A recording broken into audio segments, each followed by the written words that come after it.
आखिरकार सलमान एचवाईसी साहब की ऐसी क्या मजबूरी आ गई थी कि इन्होंने उस पार्टी को ज्वाइन किया जो सरेआम मुसलमानों के दुश्मन है। सलमान खान एचवाईसी जब इन्होंने बीआरएस की पार्टी को ज्वाइन किया, उसके बाद में इनके ऊपर बहुत सारे क्रिएटर्स वीडियो बनाने लगे और बहुत सारे पॉलिटिकल पार्टी वाले ने भी इनके ऊपर प्रहार करा। आज हम इस वीडियो में तफसील से जानने की कोशिश करेंगे कि सलमान एचवाईसी साहब ने बीआरएस की पार्टी को ज्वाइन क्यों किया और उन्होंने ये जो पार्टी को ज्वाइन करने का फैसला किया, इस फैसले से मुसलमान इसको किस नजर से देख रहे हैं, आज हम उस चीज को भी आप लोगों के सामने लेकर के आएंगे। सबसे पहली बात यह है कि Salman Khan HYC jubilee hills से इलेक्शन लड़ने की कोशिश कर रहे थे, जहां पर उनका नॉमिनेशन रिजेक्ट हो गया, जिसके बाद में इन्होंने सोचा कि इनको राजनीति में जाना चाहिए। और इन्होंने जब राजनीति में जाने का फैसला किया तो ये जो फैसला है, इन्होंने वो पार्टी को ज्वाइन किया जिस पार्टी के ऊपर ये सबसे ज्यादा तनकीद करते थे, जिस पार्टी के ऊपर सबसे ज्यादा प्रहार करते थे। और वो जो तनकीद करते थे, जो प्रहार करते थे,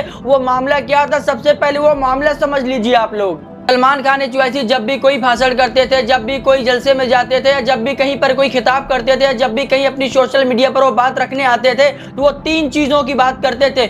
एक बात करते थे कि टी राजा सिंह जो हमारे नबी मोहम्मद सल्लल्लाहु अलैहि वसल्लम की शान में आए दिन गुस्ताखी करते रहता है, ये टी राजा सिंह भी बीआरएस को ही समर्थन देता है। और बात कर लेते हैं बीआरएस पार्टी की। ये जो बीआरएस की पार्टी है, ये पार्टी ने बहुत सारी मस्जिदों को शहीद किया हुआ है और जिन मस्जिदों को शहीद किया हुआ है सलमान खान एचवाईसी भाई साहब ने उनके एक एक मस्जिदों के नाम गिनवाए हैं और उसके बाद में उसके ऊपर तंज कसा है। और यहीं तक नहीं, ये जो बीआरएस की पार्टी है, इस पार्टी के एक मेंबर ने एक दफा कहा था, अगर जरूरत पड़ी तो अल्लाह और भगवान दोनों से जंग करेंगे। और इसके बाद में सलमान खान एचवाईसी ने इसके ऊपर बयान दिया था कि अल्लाह की शान में हम गुस्ताखी बर्दाश्त नहीं कर सकते और गुस्ताखों के खिलाफ हमेशा लड़ते रहेंगे, गुस्ताखों को अंजाम तक पहुंचा कर रहेंगे। और दूसरी बात सलमान एचवाईसी साहब ने ही कहा था, ये मस्जिदों को गिराने वाली पार्टी है, इस पार्टी से आए दिन जो है गुस्ताखी होती रहती है हमारे दीन की तरफ, हमारे नबी की शान में। कभी मुसलमानों को, कभी मस्जिद को ये लोग टारगेट करते रहते हैं, इनके ऊपर एक्शन की मांग किया करते थे हमेशा।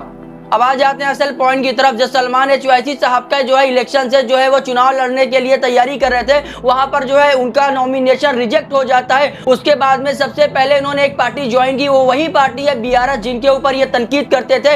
ये वही पार्टी है जिसने हमारे नबी की शान में गुस्ताखी की, जिसने मस्जिदों को तोड़ा, जिसने मुसलमानों के अगेंस्ट बात की, जिसने अल्लाह से भी जंग करने की बात की। आखिरकार सलमान एचवाईसी साहब की ऐसी क्या मजबूरी आ गई थी कि इन्होंने उस पार्टी को ज्वाइन किया जो सरेआम मुसलमानों के दुश्मन है। अगर सलमान खान एचवाईसी साहब को राजनीति में ही आना था तो बहुत सारी पॉलिटिकल पार्टी थी जिनको वो ज्वाइन कर लेते, तब मुसलमानों को उनसे कोई मसला नहीं होता और मुसलमान इनको सपोर्ट करता। लेकिन इन्होंने इस पार्टी को ज्वाइन किया जो मुसलमानों के दुश्मन है, जिस पार्टी के मेंबर्स हमारे नबी की शान में गुस्ताखी करते हैं, जो पार्टी मस्जिदों को शहीद करती है, उन्हीं के साथ में जाकर के समझौता कर लिया। और यहाँ तक उन्होंने कहा कि अब बीआरएस को वो जिताएंगे और सत्ता में लाएंगे। और सत्ता में लाने के लिए उन्होंने एक बात कही है, वो बात करते हैं कि कब्रिस्तान की, यानी कि जुबली हिल में कब्रिस्तान की जमीन उनको चाहिए। इसके लिए जो है उन्होंने बात किया कि हमें सिर्फ कब्रिस्तान की जमीन चाहिए, हम आपको सपोर्ट करेंगे, आप जब जीतोगे तो हमें जो है जमीन दोगे कब्रिस्तान के लिए।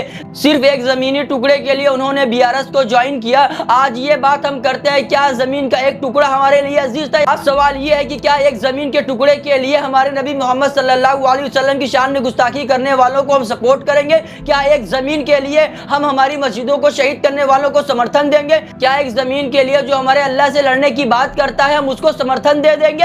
यहाँ पर मेरे भाई नफ्स का मामला आ गया है। नफ्स का मामला ये है कि सलमान खान एचवाईसी साहब ये जो इलेक्शन लड़ रहे थे, उनका एक पॉइंट था कि उनको जो है जुबली हिल्स के अंदर कब्रिस्तान के लिए जमीन चाहिए। यानी उन्होंने ये वादा किया था और इस वादा को पूरा करने के लिए, यानी कि मुसलमानों को ये बताने के लिए कि हमारा मसला सिर्फ जमीन का था, हमें जमीन जो भी पार्टी दे देगी हम उसको समर्थन दे देंगे, चाहे वो अल्लाह की शान में गुस्ताखी करे, चाहे वो हमारे नबी के ऊपर कुछ बात करे, चाहे वो मस्जिदों को ढा दे, एक नहीं 1 लाख मस्जिद को ढा दे, बस वो हमें जमीन दे दे, बस हमें जमीन से मतलब है। आज जिस पार्टी को आप सिर्फ जमीन के लिए सपोर्ट कर रहे हो सकता है कि वो आपको 2-4 एकड़ जमीन दे दे, लेकिन उसके बाद में जो जुल्म होगा, लेकिन उसके बाद में जो हमारे नबी की शान में गुस्ताखी होगी, लेकिन जो उसके बाद में हमारे मस्जिदों को ढाया जाएगा, उसकी भरपाई कौन करेगा? यानी यह गद्दारी है मेरे भाई। आप लोग सिर्फ इतना समझ लीजिए कि इसको राजनीति नहीं कहते हैं। अगर गलत को गलत नहीं बोल सकते तो याद रखना आप जिंदा नहीं हो। जिंदा वो लोग होते हैं जो सच को सच बोलते हैं। जब बात मेरे नबी की इज्जत की आएगी, जब बात मेरे अल्लाह की आएगी, जब बात मेरे कौम की आएगी, तो सबसे पहले मेरी कौम होगी, सबसे पहले मेरे नबी की इज्जत होगी, सबसे पहले मेरे अल्लाह की बात होगी। उसके बाद में हम राजनीति करेंगे और अपने नफ्स की बात करेंगे। जब हमारे नबी की इज्जत बाकी नहीं होगी, जब हमारे नबी की इज्जत बाकी नहीं होगी, जब हमारी मस्जिदें महफूज नहीं होंगी,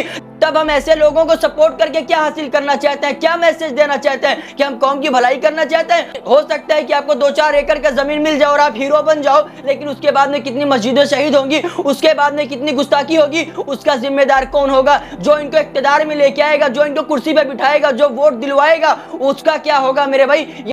यानी हम कुछ जमीन के लिए उस शख्स को जो है सत्ता में लाएंगे जो हमारी मस्जिदों को शहीद करेगी, जो हमारे नबी की शान में गुस्ताखी करेगी, जो अल्लाह से लड़ने की बात करेगी, सिर्फ और सिर्फ अपने नफ्स के लिए, कुछ जमीन के टुकड़े के लिए हम उनको सत्ता में लाएंगे। अरे लानत हो ऐसी सोच पर, और ऐसी सोच रखने वालों के ऊपर भी लानत हो। मैं तो कहता हूँ ये हमारे नबी मोहम्मद सल्लल्लाहु अलैहि वसल्लम के दीन के साथ में गद्दारी है। और मैं तमाम मुसलमान भाइयों को कह देना चाहता हूँ, मेरा कोई एजेंडा नहीं है, मेरा किसी से कोई मसला नहीं है, मैं बात सिर्फ हक की करूंगा, जो बात सही है वही बात करूंगा। ना मैं किसी से पैसे लेकर के दलाली करता हूं, ना मुझे किसी की कैंपेनिंग करना है। अल्लाह की जात मेरे लिए काफी, और मैं जब तक बात करूंगा अल्लाह और उसके रसूल की बात करूंगा और शरीयत की बात करूंगा। और मैं तमाम मुसलमान भाइयों को कहना चाहता हूं, इस वीडियो को शेयर करो और हमारा ये जो यूट्यूब चैनल है इस चैनल को सब्सक्राइब कर लो, क्योंकि हम यहां पर एक वीडियो रोज लेके आएंगे जो हमारे कौम से जुड़ी होगी, जो मुसलमानों से जुड़ी होगी, जो हमारे दीन से जुड़ी होगी।